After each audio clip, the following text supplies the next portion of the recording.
NEET மசோதா ஒன்றிய அரசால் திருப்பி அனுப்பப்பட்டதை குறித்து சட்டமன்ற கட்சி தலைவர்களை அழைத்து மாண்புமிகு தமிழ்நாடு முதலமைச்சர் அவர்கள் சுமார் 2 மணி நேரத்திற்கு மேலாக ஒரு ஆலோசனை கூட்டத்தை நடத்தினார். அந்த ஆலோசனை கூட்டத்தில் தமிழக வாழ்வுரிமை கட்சியின் சார்பாக நான் சில மிக முக்கியமான விடயங்களை முன்வைத்திருக்கிறேன். இந்த நீட் தேர்வு என்பது முழுக்க முழுக்க தமிழ்நாட்டைச் சேர்ந்த தமிழர்களை மருத்துவ கல்வியிலிருந்து அகற்றுவதற்கும் உயர்கல்வியிலிருந்து அகற்றுவதற்கும் கொண்டுவரப்பட்ட ஒரு சதியான ஒரு முறை என்பதை நான் சுட்டிக்காட்டியிருக்கிறேன்.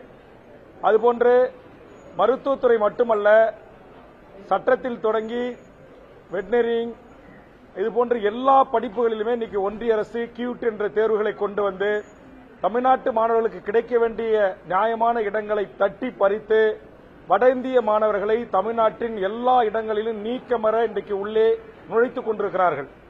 இன்றைக்கு தமிழ்நாட்டில் இருக்கிற டிஎம்டி யூனிவர்சிட்டிகளில், குறிப்பா மருத்துவக் கல்லூரிகள், மருத்துவமனை மற்றும் மருத்துவக் கல்லூரிகளில் பெரும்பான்மையான இடங்களில் இன்னைக்கு ஸ்டே வேகன்சி என்கிற பெயரிலும், நீட்ல தேர்ச்சி பெற்றோர் என்கிற பெயரிலும், மேனேஜ்மெண்ட் கோட்டா என்கிற பெயரிலும் தமிழர் அல்லாத பிற மாநிலத்தவருடைய ஆதிக்கம் இங்கு அதிகமாக இருக்கிறது. அதனால இங்க வன்முறை, பண்பாட்டு படையெடுப்பு போல் பண்பாட்டு கலாச்சாரம், கஞ்சா, போதை, வாஸ்துகள் கலாச்சாரம் இருக்கிறது சொல்லியிருக்கேன். இதையும் மாண்புமிகு முதலமைச்சர் கவனத்தில் கொள்ளணும்னு சொல்லியிருக்கேன்.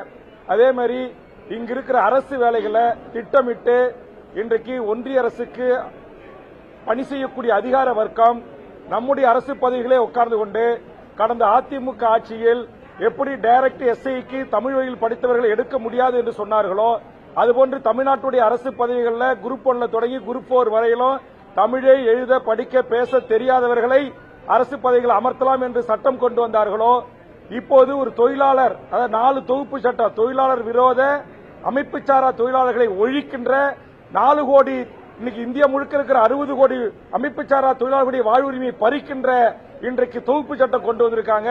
அதுபோன்று இன்றைக்கு நம்முடைய தமிழ்நாட்டு கல்வி முறையை ஒழிக்கிற புதிய கல்விக் கொள்கையை கொண்டு வந்திருக்கிறாங்க.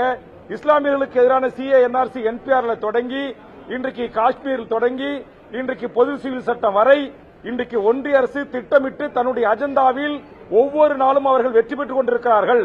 அதனால் மாண்புமிகு தமிழ்நாடு முதலமைச்சர் அவர்கள் தமிழ்நாட்டுடைய உயர்ந்த பதவிகளில் அமர்த்துகின்ற போது தமிழ்நாடு தமிழர் உரிமை, சமூக நீதி, சமநீதி கோட்பாட்டு உள்ளவர்களை நீங்கள் தேர்வு செய்து அமர்த்த வேண்டும். கடந்த காலங்களில் அதிமுக ஆட்சியில் இருந்த வீக்னஸை பயன்படுத்தி இந்த அதிகாரிகள் தத்தமது மாநில மக்களுக்கு நன்மை பயக்கக்கூடிய வேலைகளை செய்கிறார்கள். இரண்டாவது, நீட்டு தேர்வு எழுதுறதுக்கு எதுக்கு பெண்களுடைய தாலி அறக்கணும், எதுக்கு மூக்குத்தியை கட்டணும், எதுக்கு தோட கட்டணும், எதுக்கு கொலுசை கட்டணும்? இது வட இந்தியாவில் பீகார்ல நடக்குதா, உத்தரப்பிரதேசத்தில் நடக்குதா, ராஜஸ்தான்ல நடக்குதா, மத்திய பிரதேசத்தில் நடக்குதா, டெல்லியில நடக்குதா? தமிழர்கள் மிகவும் ஒரு பண்பாட்டுக்குரியவர்கள். கண்ணேற்கால கட்டிய மனைவி போய் தாலி கட்ட அன்னைக்கு தேர்வு எழுத போனா தாலி அறக்குறீங்க, கொலுசு அவுக்குறீங்க. இது எல்லாம் கூடாது. இது போன்று பலவிதமான கருத்துக்களை மாண்புமிகு முதலமைச்சருக்கு நான் சொல்லியிருக்கிறேன்.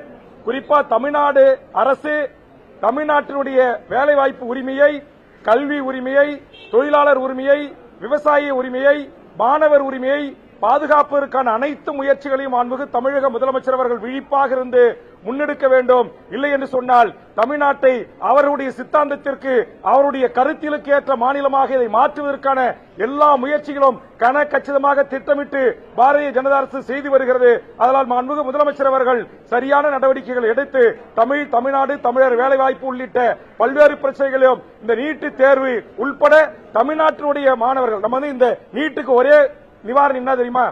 நீங்க அது ஒத்திசைவு பட்டியலில் இருந்து மாநில பட்டியலுக்கான உரிமையை பெறணும். இனி திமுக தலைமையில் ஒன்றியத்தில் கூட்டணி ஆட்சி அமைகின்ற போது முதல் வேலையாக ஒன்றிய அரசு எதையெல்லாம் நம்மிடமிருந்து பறித்ததோ அதை நமக்கு இருக்கிற அதிகாரத்தை கொண்டு நாம் திரும்ப பெறுவதற்கான முயற்சிகளை மேற்கொள்ள வேண்டும் என்கிற எனது வேண்டுகோளை இந்த நேரத்தில் முன்வைத்து பல்வேறு கருத்துக்களை, ஆலோசனைகளையும் மாண்புமிகு முதலமைச்சருக்கு வேண்டுகோளாக வைத்திருக்கிறேன். சரியான நேரத்தில் மிக சரியான ஒரு முடிவெடுத்து இந்த கூட்டத்தை நடத்திய மாண்புமிகு தமிழ்நாடு முதலமைச்சருக்கு தமிழக வாழ்வுரிமை கட்சியின் சார்பாகவும் தமிழர் வாழ்வுரிமை கூட்டமைப்பின் சார்பாக நன்றி சொல்லி இந்தியாவிற்கே வழிகாட்டியாக வரலாற்று சிறப்புமிக்க தீர்ப்புகளை உச்சநீதிமன்றத்தில் பெற்றிருக்கிற மாண்புமிகு தமிழ்நாடு முதலமைச்சர் அவர்களுக்கும் மூத்த வழக்கறிஞர் வில்சன் உள்ளிட்ட நம்முடைய திராவிட முன்னேற்ற கழகத்துடைய வழக்கறிஞர் பெருமக்களுக்கும் தமிழ்நாடு தலைமைச் செயலாளருக்கும் நான் நன்றி கூறுகிறேன். காரணம், இந்த 10 மசோதாவில் இன்றைக்கு தானாகவே இது சட்டமாகும் என்கிற அறிவிப்பு, அதுபோன்று இந்தியாவில் இருக்கிற பிற மாநிலங்கள் போட்ட வழக்குகள் எல்லாம் தமிழ்நாட்டுக்கு கூறிய இதே தீர்ப்பு பொருந்தும் என்று நீதியரசர் அறிவித்தது என்ற அடிப்படையில் இந்தியாவிற்கு அனைத்து மாநிலங்களுக்கு வழிகாட்டியான வரலாற்று சிறப்புமிக்க தீர்ப்பை பெற்றுத்தந்த